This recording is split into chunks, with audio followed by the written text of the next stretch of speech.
Jai, Hare Krishna. So we are continuing on page 22 of the book Matchless Gift by His Divine Grace, Srila A.C. Bhaktivedanta Swami Prabhupada. And today is actually Vyasa Puja of Srila Prabhupada. So it's a wonderful thing to meditate on his instructions and pray to him that by his mercy we will be able to follow them and thus achieve the perfection of life, or be blessed with. Yes. So let's dive in. A Vaisnava is always thinking about how the fallen conditioned souls can be delivered and is always involved in making plans to do so. The Goswamis, the chief disciples of Lord Chaitanya Mahaprabhu, were such Vaishnavas and were thus described by Srinivasacharya. Nana Shastra Vicharanaika Nipuno Sadharma Samstapako Lokanam Hitakarinam Tribhuvane Manya Sharanya Karo Radha Krishna Padaravinda Bhajana Nandena Mataliko Vande Rupa Sanatana Raghuyugo Shri Jiva Gopalako. The six Goswamis, Shri Sanatana Goswami, Shri Rupa Goswami, Shri Raghunath Bhatta Goswami, Shri Raghunath Das Goswami, Shri Jiva Goswami, and Shri Gopal Bhatta Goswami are very expert in scrutinizingly studying all the revealed scriptures, with the purpose of establishing eternal religious principles for the benefit of all human beings. They are always absorbed in the mood of the gopis and are engaged in the transcendental loving service of Radha and Krishna. With similar Vaishnav compassion, Parikshit Maharaj told Shukadeva Goswami, "You have just described the different types of hellish life. Now, tell me how those who are suffering can be delivered. Kindly explain this to me." Adhuniha mahabhaga yathaiva narakannara nanograyat nanneyat tanmei. The word nara refers to human beings, or those who are fallen. Narakan naraha nanograyatanan neyatanme. How can they be delivered from their fears, miseries, and horrible pains? Fierce miseries and horrible pains. That is typical of a Vaishnava heart. Maharaj Parikshit also said, somehow or other, they have fallen down to a hellish life, but that doesn't mean that they should remain in such condition. There must be some means by which they can be delivered, so kindly explain those means. And Shukadeva Goswami replied, Nachet ihaiva pachitim yatamshaha kritasya kuryan manayukta panibhi dhruvam savai pretya narakan upaiti ye kirtita me bhavata stigmayatanaha. Yes, I have already described various hellish conditions typical of a severe and painful life. The point is that one has to counteract such a life. How can this be done? There are various ways in which sinful activities can be committed. One is by the mind. If a person thinks of committing some sinful activity and thus makes a plan, I shall kill that man, that is considered to be sinful. When the mind is thinking, feeling, and willing, then there is action. In certain areas of the United States, a dog owner is responsible according to the law if his dog barks at someone passing on the road. Although the dog simply barks, the owner is responsible. The dog is not responsible because it is an animal, but because the owner of the animal has made the dog his best friend, he is responsible by law.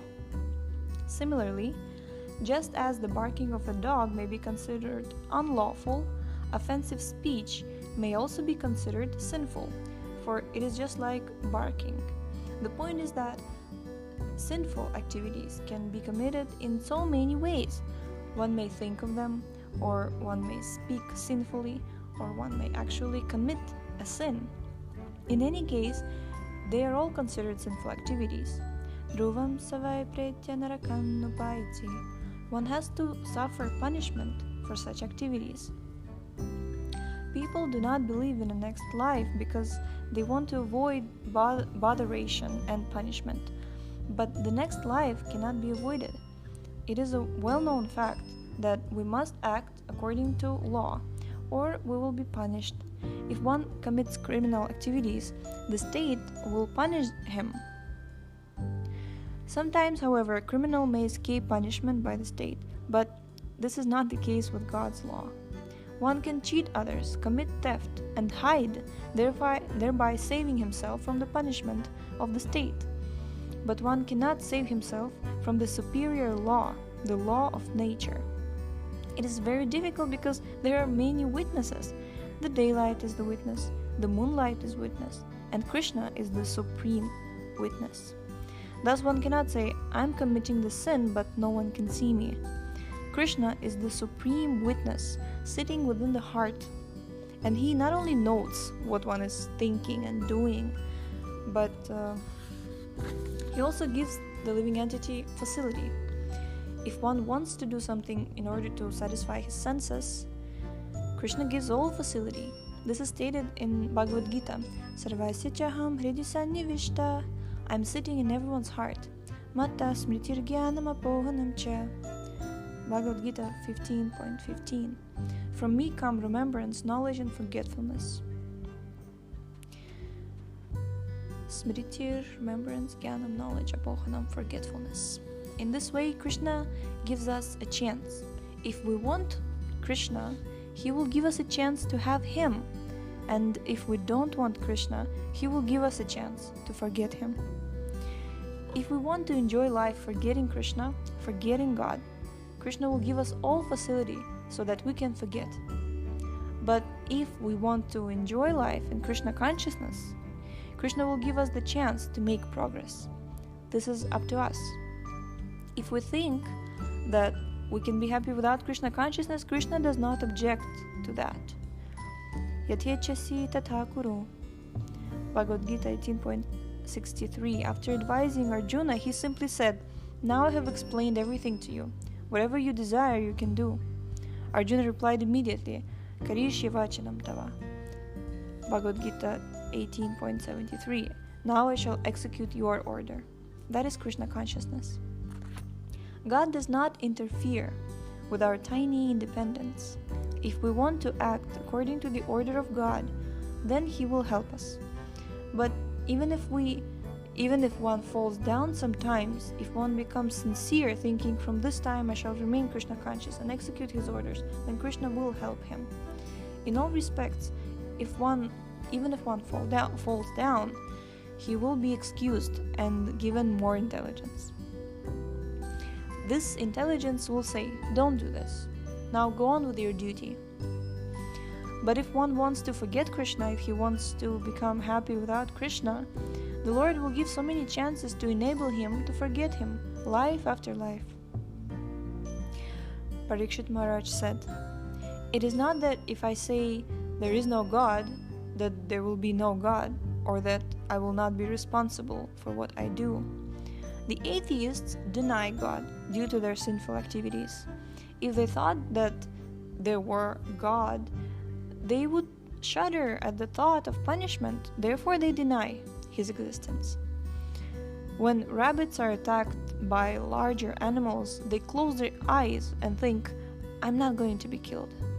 But they are killed anyway. Similarly, we may deny the existence of God and His laws, but still God and His laws are there. In a high court, one may say, I don't care for the law of the government, but he will be forced to accept the government law. If one denies the state law, he will be put into prison and duly punished. Similarly, one may foolishly decry the existence of God by various means, like there is no God or I am God, but ultimately one is responsible for all his actions, both good and bad. According to the law, according to the law of karma, or the law governing activities, if we act properly and perform pious activities, we are awarded by good fortune. And if we act sinfully, we have to suffer. Therefore, Shukadeva Goswami says, Tasmad Puraiva Shviha Papa Nishkritau Yate Tamrityor Avipadyatatmana Doshasya Drishtva Guru Laghavam Yatha Vishak Chikitse Narujam Nidanavit. You should know that you are responsible, and according to the gravity of your sins, you should accept some type of atonement, as described in the Shastras or scriptures. Srimad-Bhagavatam 6.1.8. Just as doctors are sought when one is diseased, according to the Vedic way of life, there is a class of brahmanas to whom one should go for prescribed atonement for sinful activities. There are different types of atonement. If a person commits a sin and counteracts it by penance, that is atonement. There are examples of this in the Christian Bible. Shukadeva says that one has to execute the prescribed atonement according to the gravity of his sinful activities.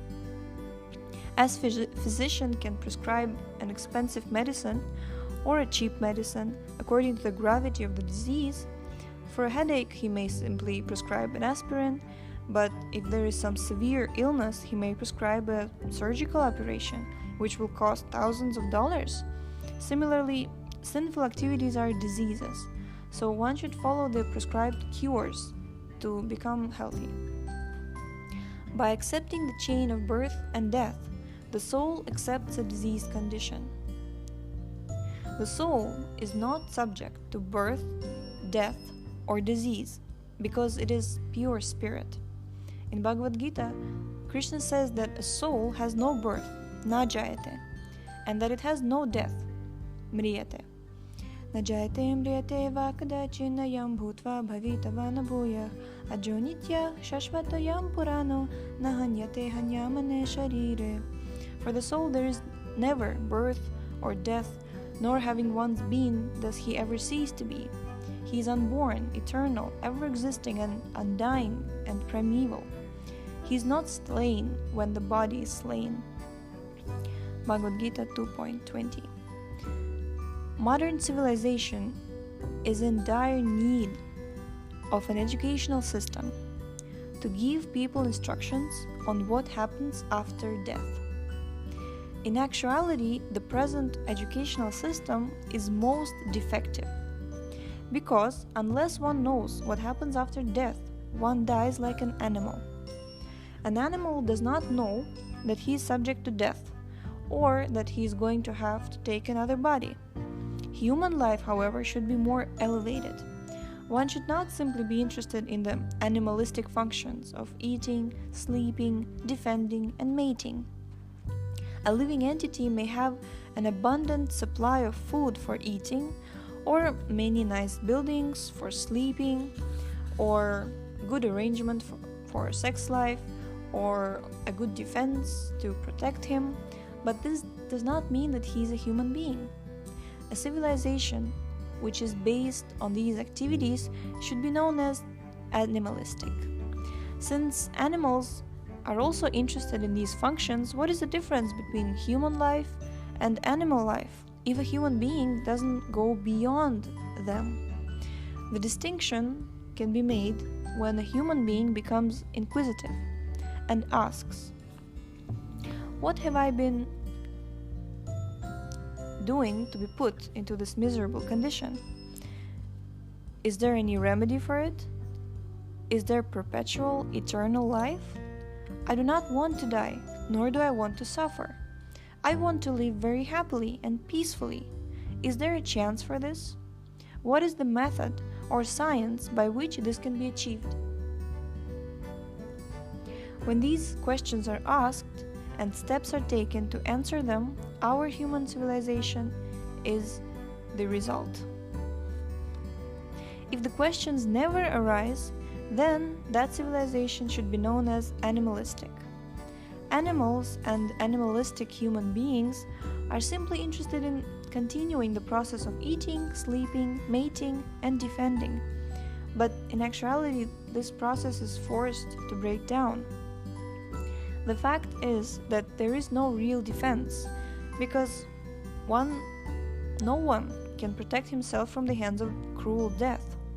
For instance, Hiranyakashipu, who wanted to live forever, underwent severe austerities, but he was foiled in the end by the Lord himself in the form of a lion man Nrsingadev, who killed Hiranyakashipu with his claws.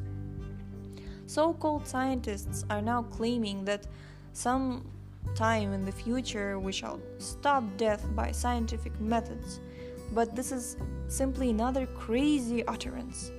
Stopping death is not at all possible. We may make great achievements in scientific knowledge, but there is no scientific solution to the fourfold miseries of birth, death, old age, and disease. One who is intelligent should be eager to solve these four principal problems: birth, death, old age, and disease. No one wants to die, but there is no remedy. Everyone has to die. Everyone is very anxious to stop the skyrocketing increase of population by employing contraceptive methods, but still birth is going on. There is no stoppage of death, and there is no stoppage of birth. Nor can diseases be stopped, nor an old age, despite all of the latest inventions in medicine. One might think that he has solved all the problems of life, but where is the solution to these four problems of birth, death, old age, and disease? That solution is Krishna Consciousness. Every one of us is giving up his body at every moment, but the last phase of giving up this body is called death. But Krishna also says, Janma karma cha me divyam evam yaveti tatvataha tyaktva deham punarjanmaneti mameti sorjuna.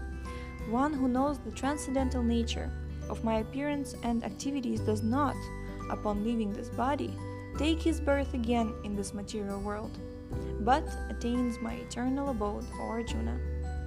Bhagavad-gita 4.9. What happens to such a person?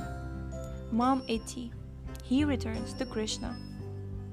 If we are to go to Krishna, we must prepare a spiritual body. That preparation is the process of Krishna consciousness. If one keeps himself in Krishna consciousness, he gradually prepares his next body, a spiritual body, which will carry him immediately to Krishna Loka, Krishna's abode, and he will become happy, living there perpetually and blissfully. Jai. We have concluded second chapter, entitled Getting Out of the Material Mire, and tomorrow we will be starting on third chapter, which is called Learning to Love, and that's the most lovely chapter, one of the most lovely chapters I've ever read, and I'm very excited to read it again tomorrow, so stay tuned and let us absorb in Shravanam again tomorrow. Hare Krishna. Jaya Prabhupada.